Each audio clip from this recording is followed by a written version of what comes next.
नमस्कार विद्यार्थी मित्रांनो, मी अभिलाष वराडे एव्हान्स अकॅडमीच्या युट्यूब चॅनलवर पुन्हा तुम्हा सगळ्यांचे स्वागत करतोय. विद्यार्थी मित्रांनो, आजचा जो आपला विषय आहे त्यामध्ये आपण इस्रायल आणि पॅलेस्टाईन हा जो काही संघर्ष आहे या संघर्षाची पार्श्वभूमी काय राहिलेली आहे आणि याचं ओरिजिन कसं झालं हे आपण आजच्या व्हिडिओमध्ये शॉर्टमध्ये बघून घेणार आहोत. तर विशेषतः बघायला गेलं विद्यार्थी मित्रांनो, तर याच्याच आधी आपण एक व्हिडिओ देखील इस्रायल पॅलेस्टाईन कॉन्फ्लिक्टवर बनवलेला आहे, ज्यामध्ये इराणनं रिसेंटली जे 180 क्षेपणास्त्र जे इस्रायलवर डागले त्याच्या संदर्भात तो व्हिडिओ बनवलेला आहे की त्याची पार्श्वभूमी काय होती, म्हणजे इराणनं अटॅक का बरं केला हे आपण त्या व्हिडिओमध्ये बघितलं. ज्यांनी कोणी तो व्हिडिओ बघितला नसेल तर डिस्क्रिप्शनमध्ये लिंक दिलेली आहे, तिथून तुम्ही तो व्हिडिओ बघू शकता. आता आजच्या व्हिडिओमध्ये आपण बघणार आहोत की हा इस्रायल पॅलेस्टाईनचा वाद जो आहे या वादाची सुरुवात कुठून झाली नेमकी आणि आज त्याची परिस्थिती काय आहे हे देखील आपण तिथं समजून घेणार आहोत. चला तर सुरुवात करूया. सर्वप्रथम हे लक्षात ठेवा विद्यार्थी मित्रांनो की इस्रायलच्या क्रिएशनला किंवा इस्रायल एक नवीन देश बनावा याच्या क्रिएशनला गांधीजीचा विरोध होता. कारण इस्रायल बनण्याची जी काही प्रक्रिया आहे ही विश्वयुद्ध 1 पासून तिथं सुरुवात झालेली होती, पण गांधीजींनी तिथं स्पष्टपणे म्हटलेलं होतं की जो पॅलेस्टाईन देश आहे तिथं एक नवीन ज्यू देश तिथं बनवायला गांधीजीचा विरोध होता. गांधीजीचं असं म्हणणं होतं की ज्या पद्धतीनं इंग्लंडची जी भूमी आहे ती इंग्लिश लोकांसाठी आहे, फ्रान्सची जी भूमी आहे ती फ्रेंच लोकांसाठी आहे, त्याच पद्धतीनं अरबची जी भूमी आहे ती अरब लोकांसाठी आहे, त्यांचा पहिला अधिकार आहे, तर तिथे नवीन एक देश तिथं बसवणं चुकीचं आहे असं गांधीजीचं स्पष्ट म्हणणं होतं. पण सोबतच गांधीजी ज्यू लोकांवर होणारे जे अत्याचार आहे किंवा ख्रिश्चॅनिटीमध्ये ज्या पद्धतीनं ज्यू लोकांना एक हीन दर्जा होता तर त्याच्यावर देखील गांधीजींनी टिप्पणी केलेली होती. गांधीजींनी म्हटलं होतं की माझ्या ज्या काही सिंपथीज आहे किंवा ज्या काही संवेदना आहे त्या ज्यू लोकांसोबतच आहे आणि ज्या पद्धतीने हिंदू धर्मामध्ये दलित लोकांसोबत एक अनटचेबिलिटी सारखी वागणूक करण्यात आली त्याच पद्धतीनं ख्रिश्चन लोक सुद्धा ज्यू लोकांना वागवत आहे असं गांधीजींना स्पष्ट तिथं म्हटलेलं होतं. तर विद्यार्थी मित्रांनो, आज जर बघायला गेलं तर एकंदरीत तुम्हाला गांधीजींचा जो अप्रोच होता तो त्या काळात आपल्या भारताचा देखील अप्रोच तिथं राहिलेला होता. इव्हन भारतानं देखील इस्रायलच्या क्रिएशनला तिथं विरोध तिथं दर्शवलेला होता. विद्यार्थी मित्रांनो, तर आजची जी काही सीमा आहे इस्रायलची ती तुमच्या स्क्रीनवर आहे विद्यार्थी मित्रांनो. तर हा बघा इस्रायलचा हा भूभाग आहे जो पांढऱ्या रंगाने तिथं दर्शवलेला आहे आणि याच्यामध्ये दोन तुम्हाला एरियाज दिसत असेल. एक आहे वेस्ट बँक ज्याला म्हणतात आणि दुसरा म्हणतात गाझा पट्टी. आता हे बघा विद्यार्थी मित्रांनो, आजच्या घडीला पॅलेस्टाईन हा जो देश आहे हा या दोन प्रदेशांपुरता तिथं मर्यादित राहिलेला आहे आणि बाकीचा जो काही भूभाग आहे जो आधी पॅलेस्टाईनचा होता तो इस्रायलने तिथं ऑक्युपाय केलेला आहे. तर अशा परिस्थितीत जर बघायला गेलं तर जे ओरिजिनल पॅलेस्टाईन होतं त्याच्या तुलनेमध्ये आज फक्त 15% देश उरलेला आहे, म्हणजे 15% देश पॅलेस्टाईन आहे, बाकीचा देशावर इस्रायलने ताबा केलेला आहे. ठीक आहे. आता या वेस्ट बँकमध्ये देखील विद्यार्थी मित्रांनो तिथं इस्रायली सेटलमेंट्स तिथं बसवले जात आहेत, म्हणजे जे ज्यू लोक आहेत त्यांना तिथं घर बांधून दिला जातं ज्याला इस्रायली सेटलमेंट म्हणतात. तर हे देखील या वेस्ट बँकमध्ये याचं प्रमाण वाढत चाललेलं आहे आणि त्याचा परिणाम असा होतो आहे की जो काही शिल्लक आता पॅलेस्टाईन देश उरलेला आहे त्याची देखील काय भूभाग दिवसांगणिक कमी होत चाललेला आहे. आता ही जी गाझा पट्टी म्हणतोय विद्यार्थी मित्रांनो, या गाझा पट्टीला world largest open air prison देखील असं म्हटलं जातं. त्याचं कारण असं आहे की याचा एकंदरीत जो भूभाग आहे त्याची लांबी आहे 41 किलोमीटर आणि त्याची रुंदी आहे 10 किलोमीटर. म्हणजे एक प्रकारे जर बघायला गेलं तर सर्वात जास्त डेन्सिटी असलेला भाग आपण याला म्हणू शकतो. आणि याचं जर एकंदरीत जर बघायला गेलं तर या गाझा पट्टीचं जे काही ऍडमिनिस्ट्रेशन आहे त्या लोकल लोकांना दिलेलं आहे, पण याची हवाई सीमा आणि याची जी काही कोस्टल सीमा आहे त्याच्यावर संपूर्ण चारी बाजूंना तिथं इस्रायलनं त्याला वेढा दिलेला आहे. तर अशी एकंदरीत आहे इस्रायल आणि पॅलेस्टाईनची सद्य परिस्थितीत तिथं भूभाग. आणि वरती जर आपण बघितलं इस्रायलच्या तर त्याची जी नॉर्दर्न सीमा आहे त्याला लेबनान लागून आहे आणि खाली जर बघितलं तर इजिप्त आणि ईस्टकडे बघितलं तर जॉर्डन आणि वरती सिरिया. तर अशा पद्धतीनं पूर्ण इस्रायलचा तिथं भूभाग आहे आणि याच्यामध्ये पॅलेस्टाईनचा वेस्ट बँक आणि गाझा हा रिजन तिथं समावेश आहे. आता याच्यामध्ये जर गाझा पट्टीचं बघायला गेलं थोडं डिटेलमध्ये आपण अनालिसिस केलं. मी तुम्हाला आताच सांगितलं की 41 किलोमीटरची पूर्ण पट्टी आहे, याची रुंदी जी आहे ती 10 किलोमीटरची आहे आणि इथे 2 क्रॉसिंग्स आहेत. ठीक आहे, एक आहे इरेज क्रॉसिंग आणि दुसरं आहे राफा क्रॉसिंग. राफा क्रॉसिंग ही इजिप्त आणि गाझाच्या मध्ये एक क्रॉसिंग तिथं आहे. एक प्रकारे आता जे युद्ध सुरू झालं होतं मागच्या 1 वर्षामध्ये तर इथे ह्युमॅनिटेरियन मदत जी पोहोचवल्या गेली ती मुख्यत्वे या राफा क्रॉसिंग म्हणजे इजिप्तच्या बॉर्डर मार्गे तर गाझामध्ये प्रोव्हाइड करण्यात आली आणि इस्रायलची जी मेन क्रॉसिंग आहे ती आहे इरेज क्रॉसिंग. आणि याच्यामध्ये जे मुख्य शहर आहे गाझा पट्टीतलं एक आहे गाझा सिटी आणि दुसरं आहे खान युनुस. आता एकंदरीत जर बघायला गेलं तर हे जे युद्ध हमास आणि इस्रायलमधलं पेटलेलं होतं याच्यामुळे जी नॉर्दर्न गाझा पट्टी आहे ही पूर्ण गाझा पट्टी तिथं खाली करायला लावली आहे आणि सगळे आता लोक जास्त करून तिथं साऊथ गाझामध्ये तिथं आता सेटल झालेले आहे.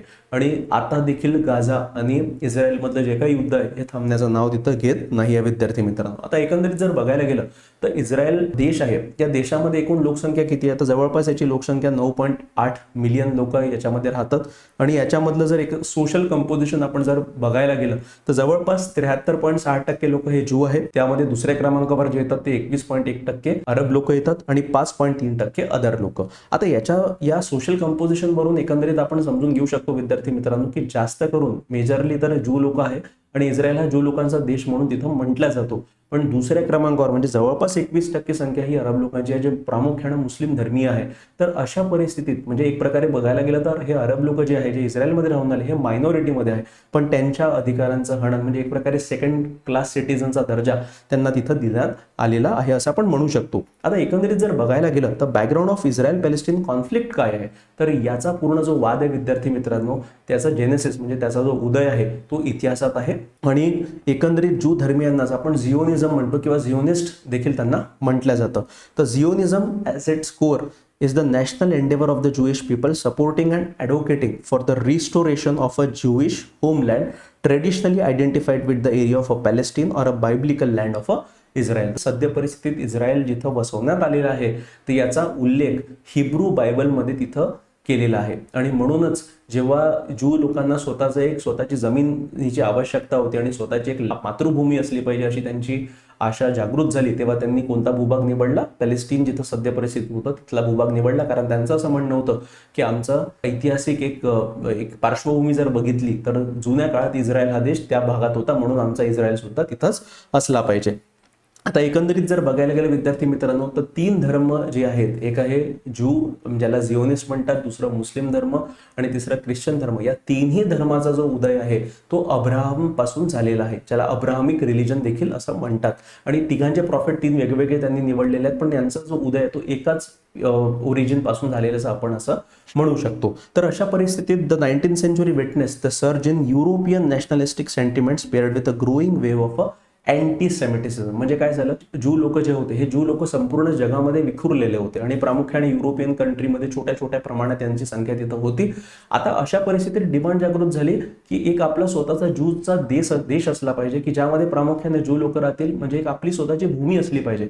आता 19व्या शतकात सुरुवात काय झालं तर वेगवेगळ्या युरोपियन राष्ट्रांमध्ये एक राष्ट्रप्रेमाची भावना तिथं उदयास आली. तर अशा परिस्थितीत जे काही ज्यू लोक होते जे वेगवेगळ्या देशात राहत होते यांच्या विरोधात एक प्रकारे म्हणू की एक डिस्क्रिमिनेशन तिथं सुरू झालं, एक भेदभाव तिथं सुरू झाला आणि यांना डेथ टू ज्यूज वगैरे अशा प्रकारचे जे काही स्टेटमेंट आहे तिथं समोर येऊ लागले आणि ज्यूज लोकांसोबत खूप जास्त प्रमाणात तिथं भेदभाव वाढत राहिला आणि यालाच म्हणतात अँटी सेमिटिसिझम. विद्यार्थी मित्रांनो, अँटी सेमिटिसिझम म्हणजे discrimination with the Jew people. आणि याचंच आपण विश्वयुद्ध 2च्या दरम्यान एक सर्वोच्च पातळी आपण बघतोय की ज्यावेळेस जर्मनीचा जो हिटलर होता या हिटलरनं हे जे ज्यू लोक होते यांना तिथं गॅस चेंबरमध्ये टाकून तिथं मारलंय, म्हणजे याला होलोकॉस्ट देखील असं म्हटलं जातं. तर हे फक्त जर्मनी पुरत्या मर्यादित न राहता हे विविध युरोपियन देशांमध्ये या ज्यू लोकांवर अत्याचार तिथं वाढलेले होते. आणि अशा पद्धतीनं एक जे म्हणू की विविध जे काही ज्यूंचे लीडर होते त्यांना देखील असं वाटत होतं की यार आपण वेगवेगळ्या देशांमध्ये राहतोय तर आपली स्वतःची जर भूमी आपल्याला मिळाली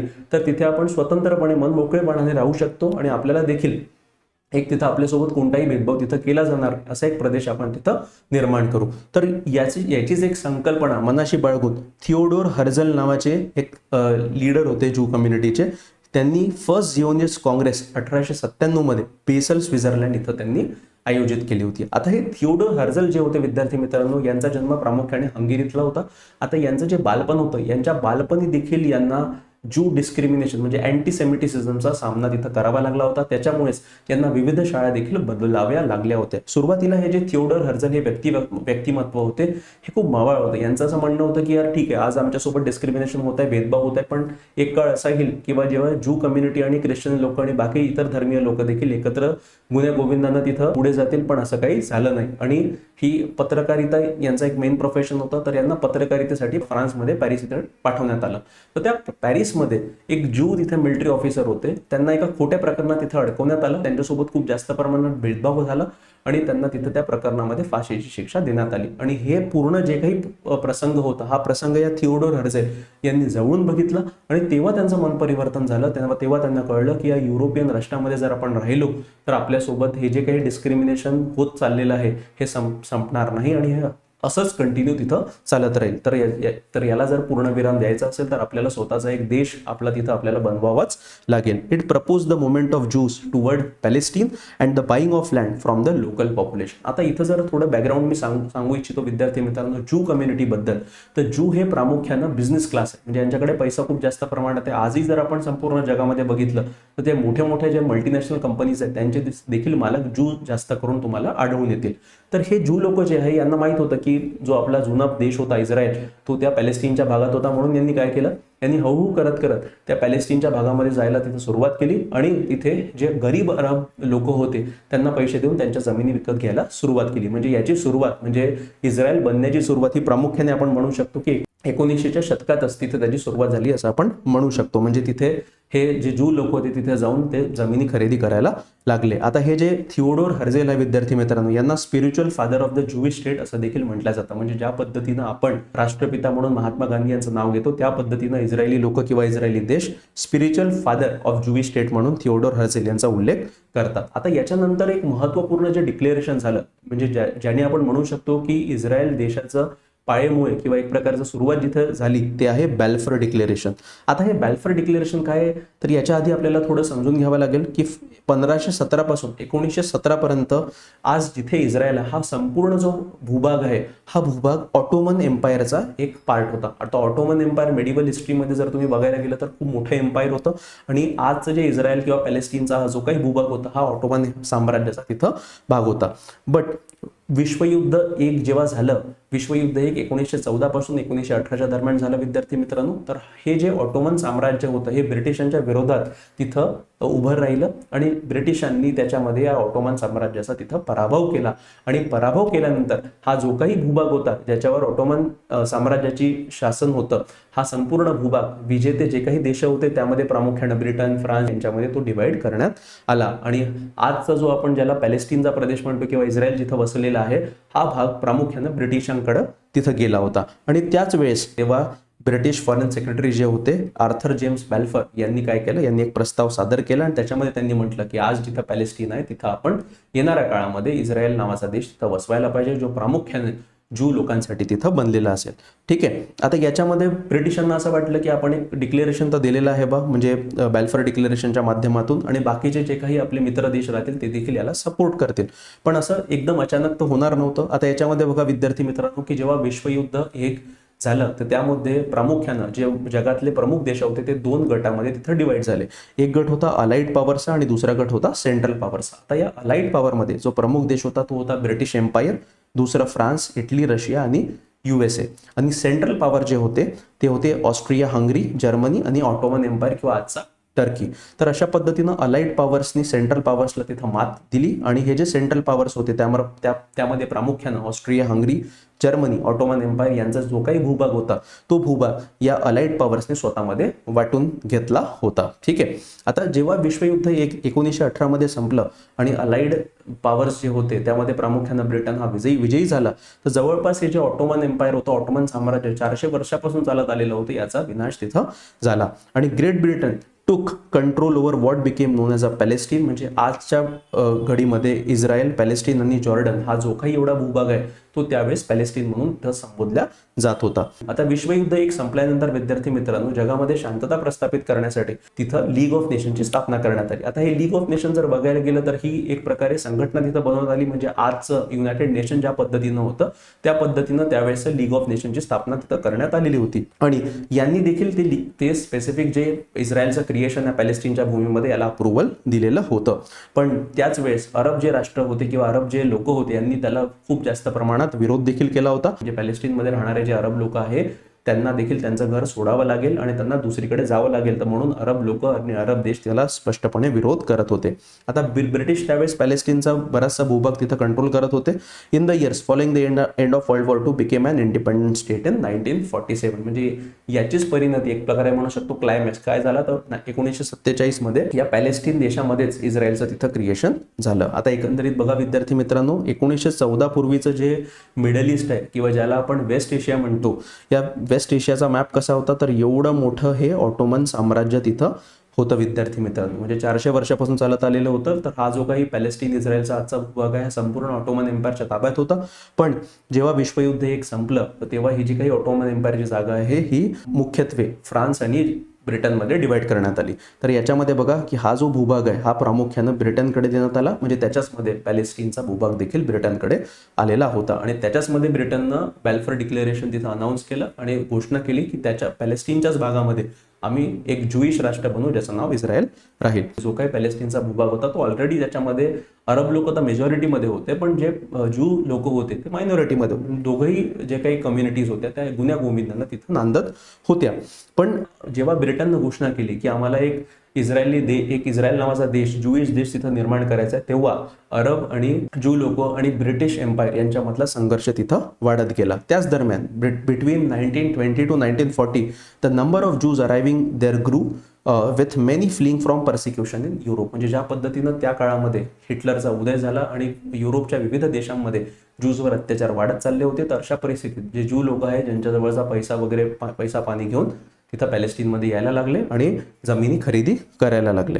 व्हायलन्स बिटवीन ज्यूज and Arabs and British rule also increase. त्याच दरम्यान या तिघांमध्येही जे काही एक प्रकारचं छोटं युद्ध म्हणू शकतो त्याचा सुरुवात झाली. In 1946 the British declared to give up their mandate to the newly establish United Nation. म्हणजे 1946 मध्ये युनायटेड नेशनचा तिथं उदय झालेला होता आणि ब्रिटन साम्राज्याला कळलेलं होतं की आता हा प्रॉब्लेम जो आहे हा सॉल्व्ह तिथं आपल्याकडून होऊ शकत नाही, कारण अरब लोक ऐकायला तयार नाहीत, ज्यू लोक तिथं ऑलरेडी जाऊन बसलेले आहेत. तर अशा परिस्थितीत आता आम्ही काही करू शकत नाही. म्हणून 1946 मध्ये ब्रिटननं काय केलं, हे जे काही इश्यू होता पॅलेस्टीनचा, हा कोणाला दिला, पॅलेस्टीन आणि इस्रायलचा, हा युनायटेड नेशनचा सपोर्ट केला. तेव्हा युनायटेड नेशननं एक स्पेशल कमिटीचा निर्माण केला, UN special committee on Palestine. United नेशननी कमिटी सेटअप केली आणि त्या कमिटीनं डिसिजन काय दिलं की हे जे काही सध्या परिस्थिती पॅलेस्टीन राष्ट्र याचं विभाजन करण्यात यावं आणि एकीकडे ज्यूइश राष्ट्र इस्रायल नावाचं निर्माण करण्यात आलं आणि दुसरं अरब स्टेट पॅलेस्टीन राहील बा. आणि जी काही यांची कॅपिटल होती जेरुसलम, कारण जेरुसलम हे देखील खूप महत्त्वपूर्ण शहर आहे विद्यार्थी मित्रांनो. या शहरामध्ये 3 धर्माचे प्रमुख स्थळ तिथं आहेत. ठीक आहे, एक मुस्लिम धर्मांचं आहे आणि दुसरं ख्रिश्चनचंही आहे आणि तिसरं ज्यूजचं देखील आहे. तर म्हणून या जेरुसलम शहरावर ताबा इस्रायललाही पाहिजे होता आणि पॅलेस्टिनियनलाही पाहिजे होता. पण तेव्हा त्यांनी 1947 मध्ये युनायटेड नेशननं असं म्हटलं की या जेरुसलमवर आपण काही वादविवाद करू नये आणि हे जेरुसलम जे शहर आहे हे इंटरनॅशनल जे ॲडमिनिस्ट्रेशन आहे त्याच्या माध्यमातून त्याच्यावर देखरेख ठेवण्यात येईल. तर यालाच म्हणतात रिझॉल्युशन 181. आता हे बघा तुमच्या स्क्रीनवर तिथं मॅप आलेला आहे विद्यार्थी मित्रांनो. या मॅपमध्ये हे जो लाल कलरचा एरिया आहे तो अरब स्टेटला देण्यात आला होता, म्हणजे पॅलेस्टीनला, आणि जो ग्रीनिश कलरचा एरिया आहे तो ज्यूइश स्टेटला देण्यात आला होता. आणि जेरुसलम आहे हे जेरुसलम शहराला तिथे इंटरनॅशनल सिटी म्हणून घोषित करण्यात आलेलं होतं आणि त्याचं ॲडमिनिस्ट्रेशन इंटरनॅशनल लेवलवर बघण्यात येणार होतं. तर एक प्रकारचा एक समझोता अशा पद्धतीनं युनायटेड नेशननं तिथं केलेला होता. पण हे जे काही प्रपोजल होतं हे ना अरब राष्ट्रांना तिथं मान्य होतं आणि इस्रायल तर त्याला मान्य करावाच लागत होतं, कारण त्याच्याकडून हे स्पेसिफिक डिसिजन तिथं देण्यात आलेलं होतं. पण अरब राष्ट्रांनी याला विरोध दिला होता आणि पॅलेस्टीनचा सुद्धा याला विरोध होता. आता अशाच घडामोडीत काय झालं ते एकंदरीत बघायला गेलं तर कोणीच तयार होत नव्हतं. तर 1948 मध्ये unable to solve the problem Britain तिथून माघारी गेला आणि Jewish leader declared creation of the state of Israel. म्हणजे ज्यूइश नेत्यांनी स्वतःच केलं की आता आमचा देश इस्रायल देश काय स्वतंत्र झालेला आहे. तर अशा वेळेस त्यांना जो खंदा पाठिंबा होता विद्यार्थी मित्रांनो, तो पाठिंबा होता अमेरिकेचा. ठीक आहे, अमेरिकेच्या पाठिंब्यावरच तिथं अनाऊन्स करण्यात आलं की आता आमचा इस्रायल जो राष्ट्र आहे तो स्वतंत्र झालेला आहे आणि पॅलेस्टीन हा वेगळा झालेला आहे. म्हणजे एक प्रकारे जर बघायला गेलं तर ज्यू लोकांसाठीचं स्वतःचं एक राष्ट्र तिथं आहे बा ते, आणि जे काही ज्यू ज्यांच्यावर अत्याचार होत आहे ते तिथं येऊ शकतात अशा पद्धतीची धारणा तिथं करण्यात आली. आता जेव्हा इस्रायलने स्वतःला स्वातंत्र्य घोषित केलं तेव्हा जे अरब राष्ट्र होते त्याचे शेजारील राष्ट्र त्यांना त्या विरोध सुरू झाला आणि ज्या दिवशी इस्रायलने स्वातंत्र्य घोषित केलं त्याच्या दुसऱ्याच दिवशी 5 अरब राष्ट्रांनी इस्रायलवर तिथं हल्ला केला. आता हे जे 5 अरब देश होते यालाच म्हणतात फर्स्ट अरब इस्रायली वॉर. याचा जो कालावधी होता तो 1948 पासून 1949 होता. As soon as Israel declare independence armies from Egypt, Syria, Jordan, Iraq and लेबनॉनचे जे सैन्य आहे त्यांनी त्याच्यावर हल्ला बोलला. जे काही पॅलेस्टीन लोक तिथं राहायचे त्यांना डिस्प्लेस व्हावं लागलं, त्यांना स्वतःचं घरदार सोडून दुसरीकडे जावं लागलं. आणि यालाच पॅलेस्टीन लोक अल नकबा म्हणतात, अरेबिक भाषा आहे, यालाच कॅटॅस्ट्रॉफी देखील म्हटलं जातं. आता टेरिटोरियल गेन कोणाला झालं तर बेसिकली हल्ला जर केला, इस्रायल एक नवीन देश होता, पण समर्थन कोणाचं होतं, अमेरिकेचं समर्थन होतं. आता अमेरिकेचं समर्थन असताना इस्रायल खूप पॉवरफुल होतं, तर अशा परिस्थितीत या 5 राष्ट्रांनी अटॅक करून देखील इस्रायलला जेवढी सीमा दिली होती किंवा जेवढा भूभाग दिला होता त्याच्यापेक्षा जास्त भूभाग इस्रायलने तिथं आपल्या स्वतःच्या अधिपत्याखाली काबीज केला. तर हेच आहे, म्हणजे एक प्रकारे जो युएननी पार्टिशन प्लॅन प्रपोज केला होता त्याच्यापेक्षा जास्त भूभाग इस्रायलने तिथं मिळवला. आता त्याच्यामध्ये जे युद्ध आहे ते 1949 मध्ये तिथं थांबलं, ज्याला आर्मिस्टाईस ॲग्रीमेंट म्हणतात, म्हणजे युद्धबंदी एक ॲग्रीमेंट तिथं करण्यात आलं. आता यामध्ये प्रामुख्याने बघायला गेलं तर बघा, हा जो पांढरा भूभाग आहे ह्याच्यावर इस्रायलला ताबा मिळवला, आणि वेस्ट बँक जे आहे ते वेस्ट बँकवर जॉर्डनने ताबा मिळवला, आणि गाझा पट्टीवर इजिप्तनं ताबा मिळवला. तर अशा पद्धतीनं हे जे काही आहे ॲग्रीमेंट एक झाला युद्धबंदीचा आर्मिस्टाईस 1949 मध्ये. आणि जेरुसलम जे शहर होतं, या शहराचे 2 भाग करण्यात आले, एक वेस्ट जेरुसलम आणि दुसरं ईस्ट जेरुसलम. वेस्ट जेरुसलमवर इस्रायली फोर्सेसचा ताबा तिथं ठेवण्यात आला, आणि ईस्ट जेरुसलमवर जे अरब देश होते यांचा ताबा तिथं ठेवण्यात आला होता. म्हणजे एक प्रकारे हे 1948-1949 जे पहिलं अरब इस्रायली युद्ध होतं त्याचा आउटकम असं निघालं. आता त्याच्यानंतरच काही भानगडी झाल्या. तर एक महत्त्वपूर्ण जी घडामोड होती ती सुएझ क्रायसिसची होती. सुएझ कॅनल जे आहे विद्यार्थी मित्रांनो, ते मेडिटेरियन सी जे आहे त्याला रेड सी सोबत कनेक्ट करतं, आणि नंतर पुढे तो इंडियन ओशनला मिळतो. तर अशा पद्धतीनं relation between Israel and Egypt were rocky in the years following the 1948 war. म्हणजे जेव्हापासून इस्रायलचा तिथं उदय झाला तेव्हापासून इस्रायल आणि इजिप्तचे संबंध खराबच होते, आणि त्यामध्ये सुएझ क्रायसिसनं अजून त्याच्यात आगीत तेल ओतण्याचं काम केलं. इन 1956 मध्ये इजिप्तचे जे प्रेसिडेंट होते Gamal Abdel Nasser overtook and nationalize the Suez Canal. म्हणजे सुएझ कॅनल जे आहे त्यांना त्यांनी राष्ट्रीयकरण केलं आणि त्याला नॅशनलाइज करून दिलं. तर अशा परिस्थितीत सगळ्या देशांना, म्हणजे प्रामुख्यानं अमेरिकेला वगैरे अशी भीती वाटली की आता इजिप्तनं त्याच्यावर जर ताबा मिळवला तर उद्या जाऊ जो इम्पॉर्टंट ट्रेड रूट आहे, म्हणजे ज्याच्यावरून जे म्हणू शकतो सागरी मार्गाने वाहतूक होते, ती वाहतूक त्याच्यावर बंदी घातली जाऊ शकते इजिप्तकडून. तर असं जर झालं तर खूप मोठं नुकसान अमेरिकेचं आणि बाकी जे काही पाश्चिमात्य राष्ट्र होते यांचं होऊ शकतं. ठीक आहे. तर म्हणून काय झालं, with the help of British and French forces Israel attack the Sinai Peninsula and retook the Suez Canal. म्हणजे ब्रिटिश आणि फ्रेंचच्या मदतीनं काय केलं, इस्रायलनं परत इजिप्तवर अटॅक केला, आणि जो स्पेसिफिक पेनिन्सुला होता जिथे हे सुएझ कॅनल लोकेटेड आहे तो एरिया इस्रायलनं स्वतःच्या ताब्यात घेतला. आता त्यानंतर फॉर्मेशन ऑफ PLO, म्हणजे 1964 मध्ये एक पॅलेस्टीन लिबरेशन ऑर्गनायझेशन नावाची एक संघटना आहे. म्हणजे एक प्रकारे आपण म्हणू शकतो या संघटनेला अम्ब्रेला ऑर्गनायझेशन म्हणू शकतो. आता अम्ब्रेला ऑर्गनायझेशन म्हणजे काय, तर याच्या आधी म्हणजे 1964च्या आधी पॅलेस्टीन लोकांचे इश्यू रेज करण्यासाठी छोट्या छोट्याशा संघटना होत्या, पण त्या संघटना एकत्रित काम करत नव्हत्या. तर म्हणून या पॅलेस्टीन लोकांच्या हितासाठी एकत्रितरित्या काम केलं जावं म्हणून 1964 मध्ये पॅलेस्टीन लिबरेशन ऑर्गनायझेशन, सगळ्या पॅलेस्टिनी ज्या संघटना होत्या त्या एकत्र आल्या आणि त्यांनी ही संघटना निर्माण केली. The PLO was establish in May 1964 during the first Palestinian Congress convene by Arab state. ठीक आहे. आता डिमांड काय होती या पॅलेस्टिनियन लिबरेशन ऑर्गनायझेशनची, तर liberation of Palestine through arm struggle through Fatah using guerrilla operation. की भाई आम्हाला आमचा जो पॅलेस्टीन देश आहे तो पूर्णपणे स्वतंत्र पाहिजे आहे, आणि त्याच्यासाठी आम्ही गुरिला वॉरफेअर किंवा जे काही गनिमी काव आहे त्याच्या माध्यमातून आम्ही आमचा देश बळकावून राहू. दुसरं, establishment of an independent Palestinian state within the 1947 UN partition plan border. म्हणजे युनायटेड नेशनने जो प्लॅन दिला होता त्याच्या अनुषंगानंच एक पॅलेस्टीन देशाचं तिथं एक अस्तित्व निर्माण केलं जावं. आणि rejection of a Balfour declaration which facilitated the establishment of a Israel. म्हणजे इस्रायलचा जो उदय झाला बॅल्फोर डिक्लेरेशन पासून त्यालाच यांनी विरोध तिथं दर्शवलेला होता. म्हणजे एक प्रकारच्या या 3 प्रमुख डिमांड पॅलेस्टिनियन लिबरेशन ऑर्गनायझेशननं तिथं ठेवण्यात आलेल्या होत्या. आता विद्यार्थी मित्रांनो, जेव्हा हे PLOचं फॉर्मेशन झालं तर तेव्हा आता ऑब्व्हियस आहे की इस्रायल चं जे काही भूभाग होता त्याच्यात तर पॉसिबल नव्हतं, आणि इव्हन पॅलेस्टीनचा जो काही रिजन शिल्लक होता त्याच्यामध्ये देखील पॉसिबल नव्हतं. तर अशा परिस्थितीत पॅलेस्टिनियन लिबरेशन ऑर्गनायझेशननं पहिले जे काही आपले ऑपरेशन आहे ते जॉर्डन या कंट्रीपासून तिथं त्यांनी सुरुवात केलं. पण इश्यू असा झाला की जॉर्डनवर जेव्हा कळलं की इस्रायलला की जॉर्डनमधून हे लोक आपल्यावर अटॅक करत आहेत, तेव्हा इस्रायलनं तिथं जॉर्डनच्या राजाला तिथं धमकावलं आणि त्याच्यावर त्यांनी अटॅक करणं सुरू केलं. जॉर्डनच्या राजाला असं वाटलं की यार आपलं देणं घेणं नाही आणि आपल्यावरच अटॅक होतोय. तर मग त्यांनी काय केलं, जॉर्डननी की PLOला म्हटलं की तुम्ही तुमचं जे बेस आहे, ऑपरेशनचं बेस आहे ते तुम्ही शिफ्ट करा. मग पॅलेस्टिनियन लिबरेशन ऑर्गनायझेशननं जॉर्डन सोडलं, आणि जॉर्डन सोडून ते गेले साऊथ लेबनानमध्ये, म्हणजे जी उत्तरी सीमा इस्रायलची जी लागून आहे लेबनान, तिथे गेले.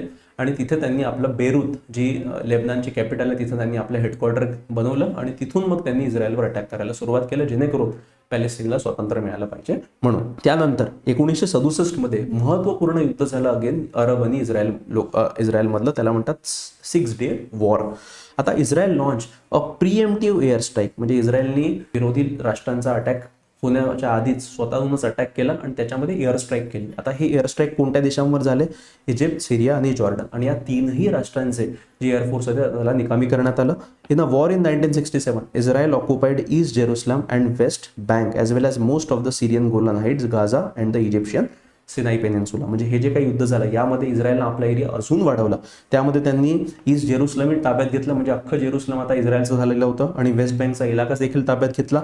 आणि गाझा पट्टी, अजून जो इजिप्तचा सिनाई पेनिन्सुलाचा एक मोठा भूभाग होता तो देखील त्यांनी इजिप्तकडून बळकावला, आणि सिरियाचं गोलन हाइट्स देखील घेतलं. तर हे 1967 मध्ये 6 दिवसाच्या युद्धामध्ये इस्रायलनं तिथं अचीव्ह केलं. म्हणजे बघा आता इस्रायलचा साईज किती मोठा झाला विद्यार्थी मित्रांनो, तर लेबनॉनपासनं खाली एवढा मोठा भूभाग अख्खा इस्रायलनं स्वतःच्या ताब्यात इथं घेतलेला होता. म्हणजे हा जो सिनाई पेनिन्सुला मी इथं म्हटलं विद्यार्थी मित्रांनो, हा प्रदेश ऍक्च्युली इजिप्तचा आहे, पण हा कोणी ऑक्युपाय केला होता? 1967 युद्धामध्ये इस्रायलनं ऑक्युपाय केलेला होता. नंतर तो इस्रायलनं वापसही केला होता इजिप्तला, ते देखील आपण बघूया. आता त्याच्यानंतर अजून एक युद्ध झालं, त्याला योम किपूर वॉर म्हणतात, 1973 मधलं. आता हे योम किपूर काय आहे विद्यार्थी मित्रांनो, तर हा एक प्रकारचा सण आहे ज्यूइश लोकांचा. यामध्ये ते काय करतात की जे काही त्यांनी पाप केलेलं असतं त्याचं ते प्रायश्चित करण्याचा त्यांचा प्रयत्न असतो. Hoping to catch the Israeli army off guard in 1973 Egypt and Syria launch air strike against Israel. म्हणजे याच्यामध्ये काय झालं, योम किपूर वॉरमध्ये इजिप्त आणि सिरियाने इस्रायलवर हवाई हल्ले केले. ठीक आहे. The fighting went on for 2 weeks, 2 आठवड्यापर्यंत युद्ध चाललं, आणि शेवटी युनायटेड नेशननी मध्यस्थी केली आणि युद्धविराम तिथं घोषित केला. याच्यामध्ये सिरियाचं असं आकांक्षा होती की जो गोलन हाइट्सचा प्रदेश होता, ज्याच्यावर सिरिया स्वतःचा क्लेम करत होता आणि इस्रायल स्वतःचा क्लेम करत होता, तर हा प्रदेश सिरियाला वाटलं की आपण इस्रायलकडून बळकावून घेऊ, पण असं काही झालं नाही. उलट 1981 मध्ये इस्रायलनी गोलन हाइट्स हा जो प्रदेश आहे तो देखील बळकावला, आणि Syria continue to claim its territory. म्हणजे आज देखील या गोलन हाइट्सचा जो प्रदेश आहे, हा बघा, हा वरचा जो भाग आहे, याच्यावर सिरिया देखील क्लेम करतं आणि इस्रायल देखील क्लेम करतं. विद्यार्थी मित्रांनो, या गोलन हाइट्सवर UPSCच्या पूर्व परीक्षेमध्ये प्रश्न विचारल्या गेले आहेत. म्हणजे लक्षात ठेवा, मॅप बेस तुम्हाला UPSC आणि MPSC मध्ये प्रश्न विचारल्या जाऊ शकतात. आता त्यानंतर एक महत्त्वाचा म्हणू शकतो की शांती समझोता झाला, ज्याला म्हणतात कॅम्प डेव्हिड अकॉर्ड. आता हा जो अकॉर्ड आहे कधी झाला? 1978 मध्ये. तर याचं एक पार्श्वभूमी अशी होती विद्यार्थी मित्रांनो की आतापर्यंत मी तुम्हाला जे काही सांगितलं त्यामधून तुम्हाला एकतर समजलंय की अरब राष्ट्र आणि इस्रायल यांच्यामधला संघर्ष जेव्हापासून इस्रायलचा उदय झाला तेव्हापासून सतत चालू होता. आणि यामध्ये प्रमुख जो देश होता अरब देश तो होता इजिप्त. अमेरिकेला वाटलं की आता या इजिप्तला आपण या अरब राष्ट्रांपासून वेगळं करू आणि या इजिप्त सोबत इस्रायलचे संबंध चांगले घडवण्यावर लक्ष देऊ. तर त्याचाच हा कॅम्प डेव्हिड अकॉर्डच्या रूपात त्याचा आउटकम निघाला. By the late 1970s both Egypt and Israel, encouraged by the United States, were considering the possibility of a peace negotiation, म्हणजे शांततेसाठी. आता याच्यामध्ये framework for piece in the middle east म्हणजे त्यांनी असं त्याला घोषित केलं. आणि याच्यामध्ये त्यांनी काय म्हणतात, the document outline a broad set of principle for peace including a 5-year transitional period of limited Palestinian self-rule in the West Bank and Gaza. म्हणजे त्याच्यामध्ये इस्रायलनं इजिप्तला वादा केला की आम्ही काय करू, आम्ही हळूहळू करत वेस्ट बँक आणि गाझा हे जे रिजन आहे जे प्रामुख्यानं पॅलेस्टीन लोकांचे आहे, याच्यामध्ये आम्ही त्यांना सेल्फ रूल करायचा आम्ही त्यांना संधी देऊ आणि हळूहळू करत करत आम्ही तिथून विड्रॉ करू. त्याच्यानंतर यालाच म्हणतात इजिप्त इस्रायल पीस ट्रीटी. आता ही जी काही पीस ट्रीटी झाली याच्यामध्ये इस्रायलनं जो काही सिनाई पेनिन्सुलाचा भूभाग होता तो इजिप्तचा होता, जो बळकावला होता इस्रायलनं, तो वापस त्यांना देण्यात आला. आणि अशा पद्धतीनं पहिल्यांदा इजिप्तनं इस्रायल या देशाला मान्यता दिली आणि त्यांचे संबंध तिथं सुधारायला सुरुवात झाली. आता याच्यानंतर काय झालं, याच्यानंतर इस्रायल्स इन्व्हेजन ऑफ लेबनान, म्हणजे लेबनानमध्ये सुद्धा इस्रायली सैन्य घुसले. कधी? 1982 मध्ये. आता मी तुम्हाला सांगितलं विद्यार्थी मित्रांनो की 1964 मध्ये पॅलेस्टिनियन लिबरेशन ऑर्गनायझेशनचा उदय झाला. त्यांचं पहिलं जे बेस होतं ते जॉर्डनमध्ये होतं. आता जॉर्डननी त्यांना हकलल्यानंतर कुठे गेले? लेबनानमध्ये गेले. तर लेबनानमध्ये कुठे गेले? साऊथ लेबनान जो आहे तिथून ते इस्रायलवर अटॅक करत होते. आता अशा परिस्थितीत इस्रायलला कळलं की यार आपल्याला या पॅलेस्टीन लिबरेशन ऑर्गनायझेशनला काहीतरी नायनाट करावं लागेल, यांना संपवावं लागणार आहे. म्हणून काय केलं, ते PLOला संपवायला इस्रायलनी लेबनानमध्ये घुसखोरी केली आणि तिथे आपलं सैन्य घुसवलं. कधी घुसवलं? 1982 मध्ये. आणि तेव्हा त्यांचं हेडक्वार्टर कुठे होतं? PLOचं बेरूटमध्ये होतं. तर the early 1980s saw an escalation of a cross-border attack between Israel and PLO based in southern Lebanon. ठीक आहे. आता याच्यामध्ये त्यांनी जे बेरूट त्यांचं मेन शहर, मुख्य शहर होतं लेबनानचं, याला त्यांनी घेराव केला आणि बेरूटवर खूप जास्त प्रमाणात तिथं मिसाईल्स डागले आणि शेवटी पॅलेस्टीन लिबरेशन ऑर्गनायझेशनला हे बेरूट शहर आणि लेबनान हे जे शहर आहे हे सोडायला तिथं भाग पडलं. तर अशा पद्धतीनं जेव्हा हे इस्रायलने लेबनानचं इन्व्हेजन केलं तेव्हा पॅलेस्टीन लिबरेशन ऑर्गनायझेशननं तिथून काढता पाय घेतला आणि ही त्यांची जी जागा होती म्हणजे जी तिथून अटॅक करायचे वगैरे यांचीच जागा मग हिजबुल्ला नावाच्या एका संघटनेनं घेतली. म्हणजे आज जे इराणनं इस्रायलवर जे 180 क्षेपणास्त्र डागले आहे त्याचं एक कारण काय आहे की या हिजबुल्ला संघटनेवर खूप जास्त प्रमाणात आता इस्रायल तिथं अटॅक करतोय आणि हिजबुल्ला संघटना सुद्धा जास्त करून ऍक्टिव्ह कुठे आहे, साऊथ लेबनानमध्ये. म्हणजे ज्या भूभागात पहिले PLO कार्यरत होता तिथंच आता हिजबुल्ला नावाची संघटना कार्यरत आहे विद्यार्थी मित्रांनो. आणि हिजबुल्ला ही त्यांच्यापेक्षा म्हणजे पॅलेस्टिनियन लिबरेशन ऑर्गनायझेशनपेक्षा खूप जास्त कट्टर संघटना आहे आणि यांचे अटॅक्स देखील तशा पद्धतीनं होत आहे. एकंदरीत जर बघायला गेलं विद्यार्थी मित्रांनो तर ही पॅलेस्टिनियन लिबरेशन ऑर्गनायझेशन ही काही दहशतवादी संघटना नाही आहे, हे लक्षात ठेवा. या संघटनेचा प्रमुख उद्देश होता की स्वतःची जी काही जमीन इस्रायलने बळकावलेली आहे पॅलेस्टिनची त्याला स्वतंत्र मिळवून देणं. आणि यांचा मेन एजेंडा आहे बनण्याचा तो हाच होता की इस्रायलला टार्गेट करा, फक्त म्हणजे इस्रायलचे जे काही मिलिटरी आहे त्यांना टार्गेट करा, सामान्य माणसांचं तिथं नुकसान होऊ देऊ नका आणि दहशतवादी कारवाई करू नका असं यांचं स्पष्ट म्हणणं होतं. पण जेव्हा हे लेबनानमध्ये गेले तेव्हा यांच्यातले काही गट असे होते की ज्यांनी दहशतवादी कारवाईला सुरुवात केली, म्हणजे जेणेकरून जसं विमानाला हायजॅक करणं वगैरे. पण याला देखील पॅलेस्टीन लिबरेशन ऑर्गनायझेशनचे जे काही वरिष्ठ नेते होते यांनी तिथे विरोध दर्शवला आणि हळू करत त्यांनी आपला जो फोकस आहे तो इस्रायलवर तिथं केला. ठीक आहे, आता हे बघा लेबनानचा हा जो काही मॅप आहे इथं आलेला आहे आणि याच्यामधलं बेरूट जे शहर आहे ते त्यांचं कॅपिटल राजधानी आहे. आता त्यानंतर एक महत्त्वपूर्ण एक घडामोडी तिथं झाली ते म्हणजे फॉर्मेशन ऑफ हमास. आज जे काही युद्ध इस्रायल आणि पॅलेस्टीनमध्ये चालू आहे त्याला प्रमुख कारणीभूत कोणती संघटना आहे विद्यार्थी मित्रांनो, हमास नावाची संघटना. याचा उदय कधी झाला होता, 1987 मध्ये. आता ही हमास जी संघटना होती याचं देखील बॅकग्राऊंड जर आपण बघायला गेलं तर याला जी प्रेरणा मिळाली ती मिळाली इजिप्तकडनं. इजिप्तमध्ये मुस्लिम ब्रदरहूड नावाची एक पॉलिटिकल पार्टी होती, ते कट्टरवादी इस्लाम ते फॉलो करायचे. तर ह्या मुस्लिम ब्रदरहूडचाच इम्पॅक्ट कुठं होता, या गाझा पट्टीमध्ये खूप जास्त प्रमाणात होता. ठीक आहे, आणि हे इनिशियली रिलिजियस आणि सोशल कामावर तिथं फोकस करायचे आणि यांनीच तिथं डिमांड केली की थोडा ऍक्टिव्ह रोल आम्हाला मिळाला पाहिजे नॅशनल स्ट्रगलमध्ये अगेन्स्ट इस्रायलच्या. आता फॉर्मेशन कधी झालं, Hamas combine it's political and religious agenda with arm resistance against Israel. यांचं म्हणणं असं होतं की आम्हाला पॅलेस्टीनला संपूर्ण तिथं काय स्वातंत्र्य मिळवायचं आहे आणि इस्रायल या देशाचं नामोनिशाण तिथं मिटवायचं आहे, कारण जो काही भूभाग आहे तो आमचाच आहे. आणि हे पॉसिबल कसं करू तर आर्म स्ट्रगल म्हणजे युद्ध आम्ही इस्रायल सोबत करू अशा पद्धतीनं. आता हमास जर इथं बघायला गेलं विद्यार्थी मित्रांनो तर हमासच्या 2 संघटना आहे, एक आहे पॉलिटिकल विंग आणि दुसरं आहे त्यांचं मिलिटरी विंग. या मिलिटरी विंगलाच त्यांनी नाव दिलेलं आहे अल कसम ब्रिगेड.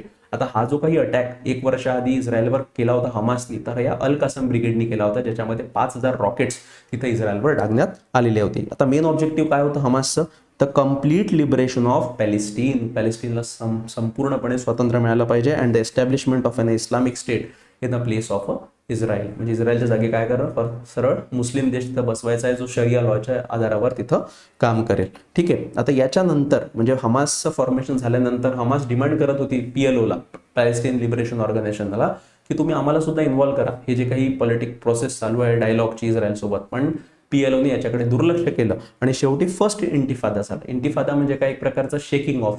ठीक आहे, त्याचा इंग्रजीमध्ये शेकिंग ऑफ म्हणतात किंवा विरोध म्हणू शकतो किंवा विद्रोह म्हणू शकतो पॅलेस्टीन लोकांचा इस्रायलच्या अगेन्स्टमध्ये. आता काय तर growing frustration among Palestinian in occupied territories म्हणजे वेस्ट बँक आणि गाझा पट्टीमध्ये जे काही पॅलेस्टीन लोक राहत होते यांना एक प्रकारचं दुय्यम नागरिकाचं तिथं स्टेटस होतं, कोणत्याही प्रकारचं त्यांना फ्रीडम नव्हतं आणि हा अत्याचार त्यांच्यावर दिवसेंदिवस वाढत चाललेला होता.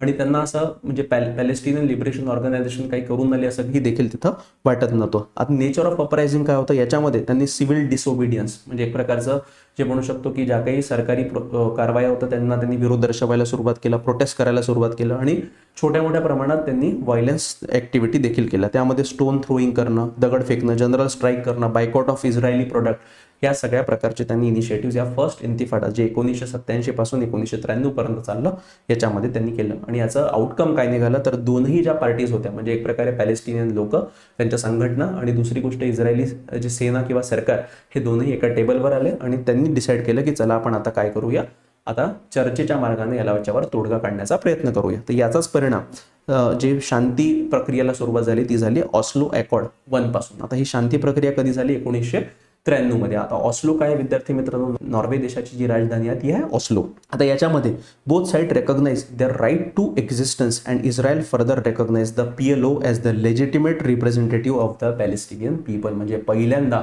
1993 मध्ये पॅलेस्टिनियन लिबरेशन ऑर्गनायझेशनला इस्रायलनी मान्यता दिली की ही जी संघटना ही पॅलेस्टिनी लोकांचा खरा आवाज आहे म्हणून, आणि त्यांनी दोघांनीही मान्य केलं की ज्या पद्धतीनं पॅलेस्टिनला देखील अधिकार आहे जगण्याचा, त्याच पद्धतीनं इस्रायलला देखील जगण्याचा अधिकार आहे. म्हणजे 2 स्टेट सोल्युशनची सुरुवात म्हणू शकतो आपण इथून झालेली आहे. आता interim government, 5 year transitional period of Palestinian interim self government in the Gaza Strip and the West Bank. म्हणजे ज्या पद्धतीनं आधी देखील जे काही पीस ॲग्रीमेंट झाले होते त्याच्यामध्ये जसं म्हटलं गेलं होतं इस्रायलकडून की आम्ही 5 वर्षापर्यंत इंटरिम गव्हर्नमेंट करू, हळूहळू करत करत आम्ही वेस्ट बँक आणि गाझामधून तिथं आम्ही निघून जाऊ.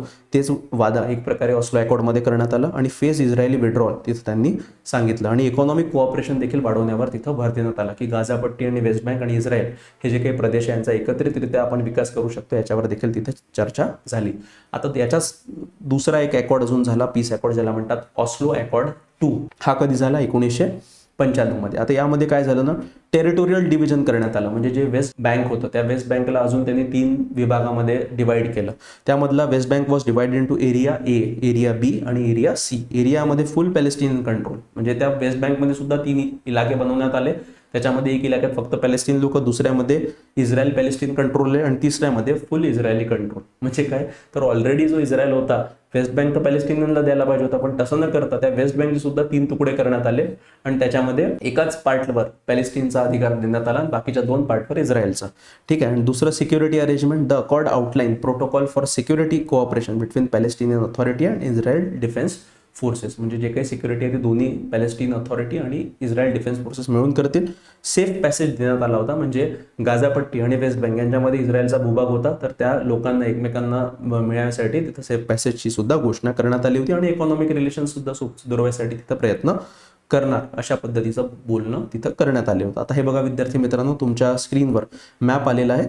तर जेव्हा ऑस्लो अकॉर्ड 2 झाला याच्यामध्ये काय म्हटलं गेलं होतं की हा वेस्ट बँक जो प्रदेश आहे जो प्रामुख्याने पॅलेस्टीनला तरी मिळायला पाहिजे होता पूर्णच्या पूर्ण, पण तिथे यांनी 3 विभाग केले, एक ए, बी आणि सी.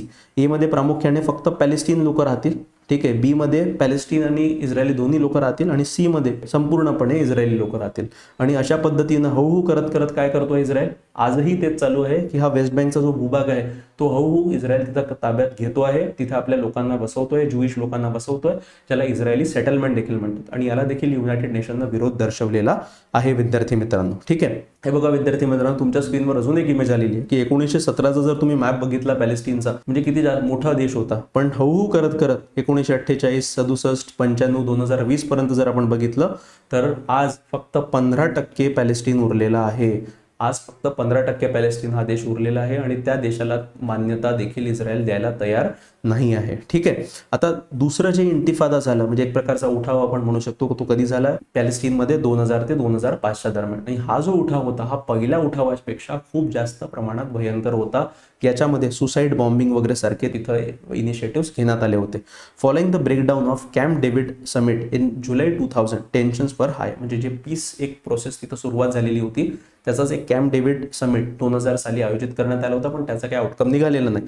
आणि त्याच्यामध्ये violent confrontation between Palestinians and Israeli security forces soon escalated into a full blown uprising. खूप मोठ्या प्रमाणात उठाव झाला होता विद्यार्थी मित्रांनो आणि खूप जास्त प्रमाणात इस्रायली नागरिक देखील मारले गेले होते आणि पॅलेस्टीन नागरिकांचा देखील त्याच्यामध्ये मृत्यू झालेला होता. ठीक आहे. आता याच्यानंतर एकंदरीत जर बघायला गेलं तर अजून जे गाझापट्टी होतं त्या गाझापट्टीमध्ये एक सिव्हिल वॉर तिथं सुरू झालं, गृहयुद्ध तिथं सुरू झालं. आता हे गृहयुद्ध कोणामध्ये होतं तर एकीकडे हमासचा उदय झालेला होता, हमास आणि PLO पॅलेस्टीन लिबरेशन ऑर्गनायझेशन या 2 संघटनेमध्ये गाझापट्टीमध्ये तिथं गृहयुद्ध सुरू झालं. आणि अल्टिमेटली 2007 मध्ये हमास ही जी संघटना आहे ही तिथली प्रमुख संघटनामधून उदयाला आली. म्हणजे यांनी प्रॉपर जे इलेक्शन्स होते ते इलेक्शन्समध्ये हे जिंकून तिथं आले होते. आणि जेव्हा इस्रायलला कळलं की आता गाझापट्टीमध्ये जी मॉडरेट मवाळ संघटना होती PLO ती आता नाही राहिलेली आहे आणि त्याच्या जागी आता एक कट्टरवादी संघटना आलेली आहे तिचं नाव आहे हमास, तेव्हा यांनी गाझाचा ब्लॉकेट करणं सुरू केलं. म्हणजे जो काही सेफ पॅसेज होता तो देखील बंद करण्यात आला होता. Israel imposed a blockade on Gaza citing security concerns